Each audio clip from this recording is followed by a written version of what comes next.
Common topic में से कोई भी क्वेश्चन जो है आप एग्जाम में नहीं छोड़ के आओगे। आप ये अगर ये पूरी वीडियो पूरी देखते हो, एक भी क्वेश्चन ऐसा नहीं होगा जो आपका एग्जाम में छूट जाए, एक भी, not even a single question. तो फर्स्ट क्वेश्चन जैसे मैं आपको एग्जांपल से समझाती हूँ। The nurse is developing a teaching plan for a client with glaucoma, which instruction would the nurse include in the plan.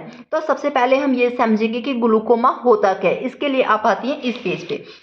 Glaucoma क्या है? एक क्रोनिक आई डिसऑर्डर है। इसमें जो आई का इंट्राओक्युलर प्रेशर है ना, एक्वस ह्यूमर जो होता है वो बढ़ जाता है। एक्वस ह्यूमर एक फ्लूइड होता है आई में, जब वो बढ़ जाता है उसकी वजह से क्या होता है, इंट्राओक्युलर प्रेशर जो है वो आई के अंदर प्रेशर है, जैसे आई है, आई के अंदर जो का जो प्रेशर है ना वो बढ़ जाता है।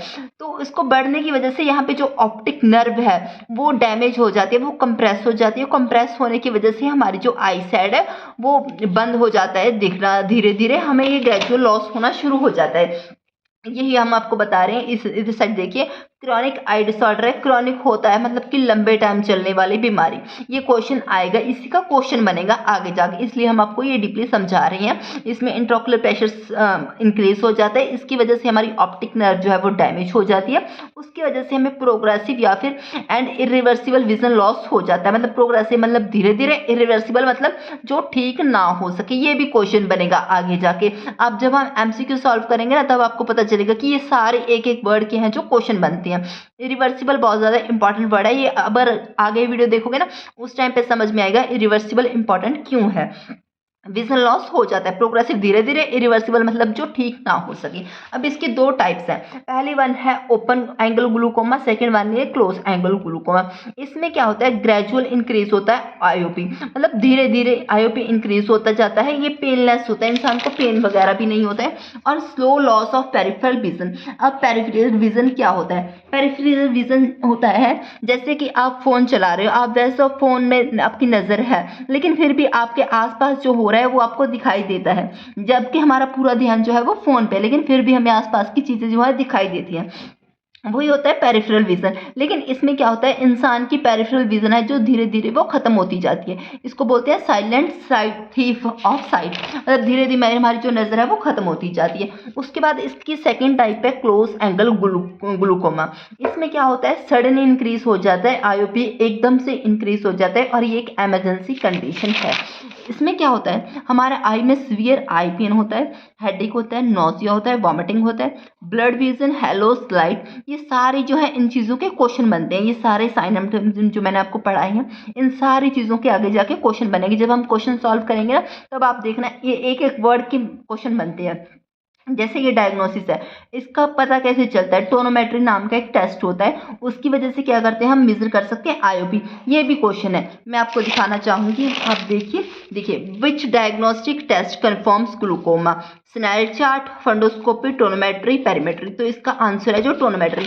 तो वही मैं बोल रही हूँ, एक एक चीज का जो है वो क्वेश्चन बनता है। जैसे नॉर्मल आईओपी, नॉर्मल आईओपी है 10 to 21 mmHg। ये भी क्वेश्चन है। ये आप क्वेश्चन कैसे पूछ लेंगे, देखो नॉर्मल इंट्राक्युलर प्रेशर, ये प्रीवियस ईयर में पूछे गए हैं नॉर्सेट में, ये नॉर्सेट में आए हुए क्वेश्चन है। तो नॉर्मल इंट्राक्युलर प्रेशर जो है 10 to 21, तो ये वाला इसका राइट आंसर है। तो यही एक एक वर्ड का है जो अगर आप टॉपिक अच्छे से पढ़ते हो ना, तो आपको सारा इसी में से क्वेश्चन आते हैं। आपको मेन क्या करना है, टॉपिक अच्छे से पढ़ना है। जैसे ये मैनेजमेंट है, मेडिकल मैनेजमेंट में ये जो है मेडिकेशन लाइफ लॉन्ग देनी है, तो लाइफ लॉन्ग ये भी आगे जाके मैं आपको दिखाऊंगी, ये भी क्वेश्चन बनता है। इसका बहुत अजीब तरीके से घुमा के क्वेश्चन पूछा है। डायरेक्ट मेडिसिन भी एक क्वेश्चन में पूछी गई है नॉर्सेट में, लेकिन ये लाइफ लॉन्ग जो वर्ड है ना, इसका भी एक अलग से क्वेश्चन बनता है। ये भी मैं आपको आगे जाके समझाऊंगी। लेकिन जैसे इसमें मेडिकेशन देते हैं मायोटिक्स, तो उसमें देते हैं पिलोकार्पिन, ये भी आगे जाके क्वेश्चन बना है। तो उसके बाद इसकी देखते हैं क्लिनिकल मैनिफेस्टेशन मतलब साइन एंड सिम्टम। तो ओपन एंगल के क्या साइन एंड सिम्टम है, इसकी में पेन नहीं होता है, ओपन एंगल वाले में पेन लेस है। Gradual peripheral vision loss, peripheral vision loss मैंने आपको बताया था, धीरे धीरे जो है वो पेरिफेरल विजन लॉस होता है। टनल विजन क्या होता है, जैसे अब आप बैठे हो फोन देख रहे हो, ठीक है, आपको ये साइड चीजें दिख रही हैं साइड वाली, लेकिन जैसे ये पेरिफेरल विजन लॉस हो गया तो आपको सिर्फ ये सामने वाला दिखेगा। तो वही जैसे हम टनल में होते हैं, सुरंग जैसे बोलते हैं टनल, तो उसमें क्या होता है, जब हम जाते हैं साइड पे अंधेरा होता है ना, हमें सिर्फ सामने वाला दिखता है, आगे वाला, वही होता है टनल विजन। तो इसका ये टनल विजन का मतलब है कि हमें सिर्फ सीधे वाला दिखेगा, आसपास वाला जो है वो नहीं दिखता है। लेकिन जो एंगल क्लोजर है उसमें क्या होता है, उसमें स्फीयर आई पेन होता है। ये सारे भी आगे जाके आप देखोगे ना, इन सब चीज़ों के भी क्वेश्चन बने हुए हैं। रेड आई, इसका भी क्वेश्चन बना हुआ है। हेड एक, nausea and vomiting and Hallows around light, ये सारी चीज़ों के आगे क्वेश्चन है। हम अब जब आप क्वेश्चन डिस्कस करेंगे तो हम आपको दिखाते हैं। नर्सिंग मैनेजमेंट, इस नर्सिंग मैनेजमेंट से भी क्वेश्चन बनता है। सारे क्वेश्चन जो होते हैं वो टॉपिक से ही बनते हैं। जैसे medication must be taken for life, ये मैं आपको जरूर दिखाना चाहूंगी इसका क्वेश्चन। आगे जाके हम इसके बाद नेक्स्ट क्वेश्चन यही डिस्कस करेंगे, फॉर लाइफ वाला। Do not stop eye drops even if vision improve. Nursing management में क्या है, ये मेडिकेशन जो है वो लाइफ लॉन्ग देनी होती है। लेकिन अगर विजन हमें लगता भी है कि हमारा विजन ठीक होने लग गया है, लेकिन फिर भी क्या करना है, मेडिकेशन जो है वो स्टॉप नहीं करनी है, वो ऐसे ही कंटिन्यूस चलती रहेगी। और अवॉइड एक्टिविटीज, ऐसी एक्टिविटीज अवॉइड करनी है जिनकी वजह से आईओपी और बढ़ जाए। जैसे कि स्ट्रेनिंग हो गया, लिफ्टिंग हैवी ऑब्जेक्ट्स हो गया, बेंडिंग फ्रॉम वेस्ट हो गया, टाइट कॉलर्स हो गया। तो ये सारी एक्टिविटीज, इनके भी क्वेश्चन बने हुए हैं। जब हम प्रीवियस ईयर क्वेश्चन डिस्कस करेंगे ना, तो आप देखना इन सारी चीज़ों के क्वेश्चन बने हुए हैं। तो फर्स्ट क्वेश्चन मैं आपको दिखाती हूँ। A client with glaucoma is advised long term therapy, the nurse should explain that. अब देखो मैं आपको दिखाती हूँ। Treatment is required only until symptoms approve. तो मैंने आपको बताया है ना यहाँ पे नर्सिंग मैनेजमेंट में कि ये symptoms, medication must be taken for life. तो ये पूरी जिंदगी ये मेडिकेशन चलेगी। तो इसी से ये क्वेश्चन बना है। तो ये ऑप्शन जो है वो गलत हो गई, आपको पहले ही पता चल गया। Treatment is required only until symptoms disappear, कि जब सिम्टम्स डिसअपियर हो गए तो मेडिकेशन छोड़ दो। तो ये ऑप्शन आपको पता है गलत है, क्योंकि आपको पता है कि ये मेडिकेशन जो है वो लाइफ लॉन्ग चलेगी। सर्जरी परमानेंटली क्योर्स ग्लूकोमा, नहीं, ये लाइफ लॉन्ग डिजीज है, ये ठीक नहीं होगी। Eye drops must be used for life long, बोला था ना, वही नर्सिंग मैनेजमेंट में जो मैंने मेंशन किया था, वहां पे medication must be taken for life, वही ऑप्शन में है, eye drops must be used life long. तो ये आपको ये पता चल जाएगा कि आपका आंसर जो है ठीक है। Vision will return to normal after treatment, वही ये गलत है। क्यों? क्योंकि ये लाइफ लॉन्ग डिसीज है। वही एक वर्ड से ना, एक वर्ड से आपको पता चल जाएगा कि हाँ, ये सारा आंसर जो है वो कौन सा सही है, कौन सा गलत है। जैसे देखो, ग्लूकोमा क्या है, क्रोनिक और इरिवर्सिबल डिजीज है। मेडिकेशन कंट्रोल कर सकती है लेकिन ठीक नहीं कर सकती है, इसीलिए मेडिकेशन तो लाइफ लॉन्ग जो है वो चलेगी। उसके बाद क्या है, बोल रहे हैं glaucoma may be asymptomatic but damage continuously silent. बोल रहे हैं ना सिम्टम्स ठीक हो जाएंगे, treatment is only required until symptoms disappear.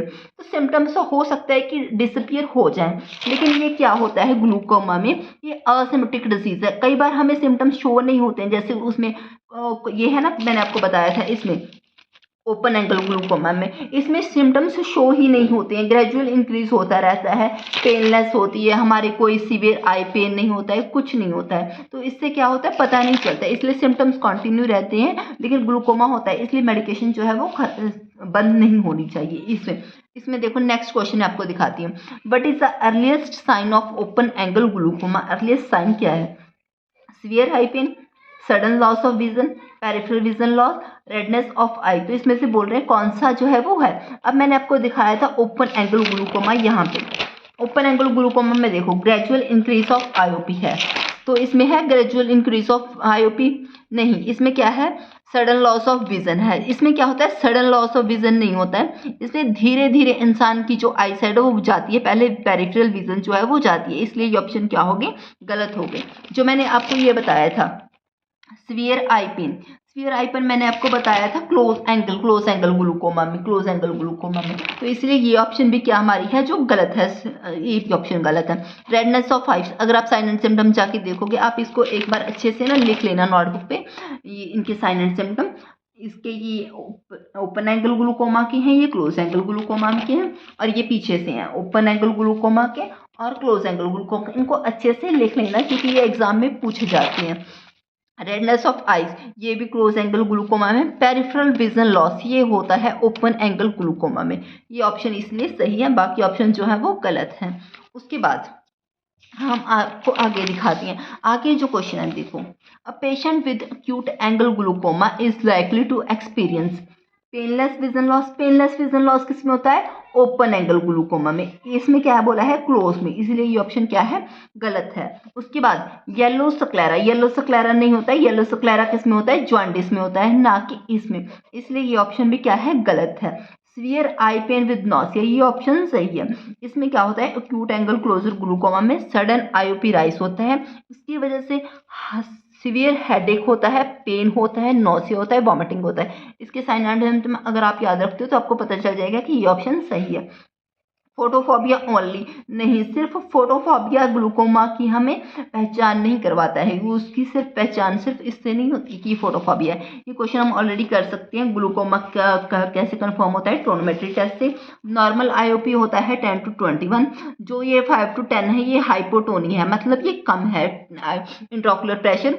और अगर ये 22 to 30 है तो इसका मतलब है एलिवेटेड ग्लूकोमा, मतलब उसको क्या है? ग्लूकोमा है उस पर्सन को। अगर 30 to 40 है तो वो अक्यूट ग्लूकोमा है। तो ये सारे ऑप्शन मैंने आपको एक्सप्लेन कर दिए।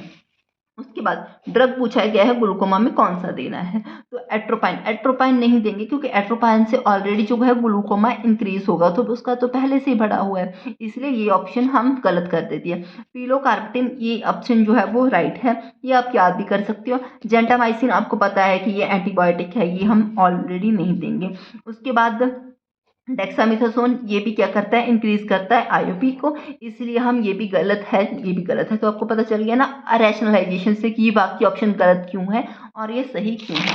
उसके बाद जैसे हम देखते हैं टीचिंग, जैसे नर्सिंग केयर टीचिंग, उसमें से क्वेश्चन है, तो which instruction should be avoided in a glaucoma patient, तो इसमें कौन से इंस्ट्रक्शन जो अवॉइड करनी है? Avoid bending forward, avoid straining, restrict fluid completely, take eye drops regularly.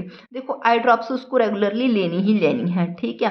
Avoid bending forward, ये हाँ ये भी सही है, क्योंकि इससे क्या होगा? उसका इंट्राओकुलर प्रेशर जो है वो ज़्यादा हो जाएगा। अवॉइड स्ट्रेनिंग ये भी सही है। रिस्ट्रिक्ट फ्लूइड कंप्लीटली, किसी को लगता है, जैसे लोगों को लगता है कि जैसे अगर उसका आँख में फ्लूइड ज़्यादा हो गया, एक्वोसीमियर जो फ्लूइड है वो ज़्यादा हो गया, इसलिए जो क्या है फ्लूइड इनटेक जो है वो कम कर देना चाहिए। नहीं, ऐसा नहीं है। फ्लूइड इनटेक बिल्कुल ही कम नहीं करना है, बिल्कुल ही बंद नहीं करना है, क्योंकि हमारे लिए फ्लूइड जो है वो बहुत ज़्यादा इंपॉर्टेंट है हमारी बॉडी के लिए। वो सिर्फ आई के लिए नहीं और ऑर्गन्स के लिए भी बहुत ज़्यादा जो है फ्लूइड जो है हमारी बॉडी में ज़रूरत है, इसलिए हमें कम्प्लीटली फ्लूइड जो है वो रिस्ट्रिक्ट नहीं करने हैं। फ्लूइड हमें लेते रहना चाहिए, लेकिन ऐसे नहीं है कि कम्प्लीटली बंद कर दो, ऐसे नहीं है कि ज़्यादा ही लेने शुरू कर दो, ठीक है। इसलिए ये ऑप्शन जो है वो गलत है। शुड बी अवॉइडेड, ये भी ध्यान रखना है कि क्या पूछा है क्वेश्चन में, क्वेश्चन भी ध्यान से पढ़ना है। उसके बाद क्या है? A patient reports Hallows around light and headache and nausea, the nurse suspect, उसको क्या लगता है कि ये किसके साइन एंड सिम्टम्स है? हेडेक हो रहा है, नॉसिया हो रहा है, हेलोस अराउंड लाइट हो रहा है। कैटरैक्ट के, रीनल डिटैचमेंट के, एक्यूट एंगल क्लोज ग्लूकोमा के, या फिर कंजक्टिविटिस में। तो कैटरैक्ट में क्या होता है? कैटरैक्ट में पेनलेस होता है और ग्रेजुअल विजन क्लाउडिंग होती है, मतलब इंसान को बादल बादल से यहाँ से दिखाई देते हैं, तो धुंधला धुंधला सा। तो ये क्या है इसमें कैटरैक्ट में, लेकिन इसमें हमें कहीं पे भी नहीं दिया गया है कि उसको धुंधला धुंधला दिखाई दे रहा है, इसलिए कैटरैक्ट जो है वो गलत है। रीनल डिटैचमेंट, इसमें क्या होता है? कर्टन लाइक विजन लॉस होता है, और इसमें नौसिया भी नहीं होता है, लेकिन इसमें मेंशन किया गया कि पेशेंट को है नौसिया हो रहा है। और थर्ड वन क्या है? फोर्थ वन रेडनेस होता है, डिस्चार्ज होता है, नो हेलोस और वॉमिटिंग। कंजक्टिवाइटिस में क्या होता है? रेडनेस होती है, डिस्चार्ज होती है, ना तो हेलोस होते हैं और ना ही वॉमिटिंग होती है, इसीलिए ये ऑप्शन भी गलत है। अब रह गया एक्यूट एंगल क्लोजर ग्लूकोमा, ये इसके सिम्टम्स हैं, ये सब Hallows around light, headache, nausea, तो ये सारे इसकी क्लोज एंगल उसके सिम्टम्स हैं। अगर आप सिम्टम्स अच्छे से याद कर लो तो आप बहुत सारे क्वेश्चन के जो है वो आंसर दे पाओगे। अब इसका लास्ट क्वेश्चन जो बचा है, जो एनक्लेक्स में पूछा गया था, वो जो मैंने वीडियो शुरू की थी, उसको नर्स को टीचिंग देनी है क्लाइंट को with glaucoma, which instruction nurse give with plan of care, avoid over use of the eyes. उस पेशेंट को बोल रही है कि आप आंखें ज़्यादा यूज़ मत करो, मतलब जैसे पढ़ो मत, ज़्यादा टीवी मत देखो, तो ये ऑप्शन गलत है, क्योंकि इससे उसको आइज़ पे कोई फ़र्क नहीं पड़ेगा। पड़ेगा किससे? जैसे लिफ्टिंग हैवी ऑब्जेक्ट लिफ्ट करने से, मसल से एक्टिविटी करने से, उसकी वजह से फ़र्क पड़ेगा। ओवर यूज़ ऑफ आइज़ की वजह से इसको अफेक्ट नहीं पड़ेगा। Decrease the amount of salt in the diet, वो उसमें देती है हाइपरटेंशन में, तो इसमें उसका कोई जो है लेना देना नहीं है, वो उसमें हाइपरटेंशन में देते हैं। Eye medication will need to be administered for life. ये ऑप्शन बिल्कुल सही है, आई मेडिकेशन, क्योंकि ये लाइफ लॉन्ग डिजीज है तो इसको पूरी लाइफ देना है। Decrease fluid intake to control intraocular pressure, नहीं, इंट्राओकुलर फ्लूइड कम करने के लिए हम फ्लूइड इनटेक कम नहीं करेंगे, लेकिन हम ऐसे बोल देंगे कि एक टाइम पे ज़्यादा पानी जो है वो ना पियो, लेकिन ऐसा नहीं है कि हम उसको बिल्कुल ही बंद कर दें या फिर उसकी फ्लूइड इनटेक ही कम कर दें, तो ऐसे उससे फ़र्क नहीं पड़ेगा। ठीक है, तो अगर आपको वीडियो पसंद आई तो प्लीज़ लाइक सब्सक्राइब जरूर करें, और अगर आप यहाँ तक पहुँचे हो तो प्लीज़ एक लाइक तो ज़रूर करके जाना। Thank you.